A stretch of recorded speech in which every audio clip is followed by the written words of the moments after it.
जब हम रात में आकाश की ओर देखते हैं तो हमें कुछ तारे हमेशा एक से नज़र आते हैं। पर क्या आप जानते हैं, सनातन धर्म के अनुसार ये केवल तारे नहीं हैं, बल्कि वो 7 महर्षि हैं जिन्होंने इस सृष्टि को समझने का पहला मार्ग दिखाया। इन्हें कहा जाता है सप्तऋषि। So all the Sanatanis, welcome to episode 4 of know your Sanatan series.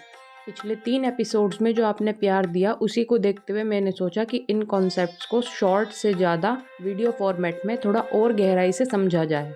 सनातन धर्म में समय को समझने का एक अलग तरीका है। यहाँ समय केवल सालों में नहीं, चक्रों में चलता है। इन्हीं चक्रों में से एक होता है मनवंतर। और मनवंतर का मतलब है एक ऐसा विशाल समय काल जिसमें एक मनु सृष्टि का संचालन करते हैं और उसी के दौरान एक विशेष सप्तऋषियों का समूह मानवता का मार्गदर्शन करता है। यानी हर मनवंतर में सप्तऋषि बदलते हैं, लेकिन उनका उद्देश्य एक ही रहता है, ज्ञान को बनाए रखना और आगे बढ़ाना। वर्तमान मनवंतर के सप्तऋषियों के नाम हैं महर्षि कश्यप, महर्षि अत्रि, महर्षि भरद्वाज, महर्षि विश्वामित्र, महर्षि गौतम, महर्षि जमदग्नि और महर्षि वशिष्ठ। आओ अब जानते हैं इन महर्षियों के बारे में। महर्षि कश्यप, इन्हें सृष्टि के विस्तार का आधार माना जाता है। देवता, दानव, नाग, मनुष्य, कई वंश इन्हीं से जुड़े हैं। इनका जीवन हमें ये सिखाता है कि सृष्टि विविधता से बनी है, एक रूपता से नहीं। महर्षि अत्रि, ये अत्यंत उच्च स्तर की तपस्या और ध्यान के लिए जाने जाते हैं। इनके पुत्र दत्तात्रेय को त्रिदेवों का संयुक्त स्वरूप माना जाता है। अत्रि ऋषि का नाम संतुलन और आंतरिक शांति का प्रतीक है। महर्षि भरद्वाज ज्ञान को व्यवहारिक रूप देने वाले ऋषि हैं। आयुर्वेद, विज्ञान और तकनीकी विचारों में इनका उल्लेख मिलता है। कुछ ग्रंथों में इन्हें प्राचीन विमान विज्ञान से भी जोड़ा गया।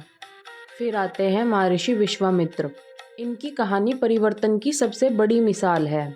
एक राजा से ऋषि बनने तक का उनका सफर तप और दृढ़ संकल्प को दर्शाता है। इन्होंने ही मानवता को गायत्री मंत्र दिया, जो आज भी आध्यात्मिक ऊर्जा का एक केंद्र है। महर्षि गौतम, धर्म, न्याय और कर्म के गहरे सिद्धांतों के ज्ञाता। इनसे जुड़ी माता अहिल्या की कथा क्षमा और पुण्य स्थापन का संदेश देती है। इनका योगदान ये सिखाता है कि न्याय केवल दंड नहीं, संतुलन भी है। महर्षि जमदग्नि, तप, अनुशासन और आत्मनियंत्रण के प्रतीक। ये भगवान परशुराम के पिता थे, जो स्वयं एक अवतार माने जाते हैं। इनका जीवन सिखाता है कि शक्ति का आधार संयम होना चाहिए। और महर्षि वशिष्ठ, जो राजाओं के गुरु और आध्यात्मिक मार्गदर्शक थे। भगवान राम को इन्होंने ही जीवन और धर्म का संतुलन सिखाया। इनके विचार बताते हैं कि ज्ञान केवल जंगलों तक सीमित नहीं, बल्कि समाज और शासन में भी उतना ही आवश्यक है। अब ये तो है सप्तऋषियों का इतिहास, पर क्या आप जानते हैं कि सप्तऋषियों को केवल इतिहास में नहीं बल्कि आकाश में भी देखा जा सकता है। जी हाँ, वही बात जो हमने वीडियो के स्टार्टिंग में की थी। रात के समय जो 7 प्रमुख तारे दिखाई देते हैं उन्हें सप्तऋषि मंडल कहा जाता है, जिनको मॉडर्न साइंस के अनुसार उर्सा मेजर नाम दिया गया है।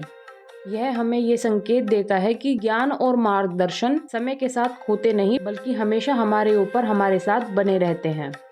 तो दोस्तों, आपको कैसा लगा नो योर सनातन सीरीज़ का एपिसोड 4? कमेंट्स में ज़रूर बताना, और वीडियो पसंद आए तो उसको लाइक और शेयर करना अपने दोस्तों के साथ। और अगर आपको ये सप्तऋषि और सप्तमंडल वाली बात आज ही पता लगी है तो आज शाम आप ज़रूर आसमान में इनको देखिएगा। भले ही आपको पता हो या ना पता हो, लेकिन आपके घर के बड़ों को ज़रूर पता होगा कि सप्तऋषि मंडल है कहाँ पर और दिखता कैसा है। और अपने सनातन धर्म को पूरी तरह से डिकोड करने के लिए बने रहिए चैनल के साथ, क्योंकि हम लाते रहेंगे सनातन धर्म से रिलेटेड और भी इंटरेस्टिंग फैक्ट्स और कहानियाँ। मिलते हैं नेक्स्ट एपिसोड में। हर हर महादेव, बाय बाय।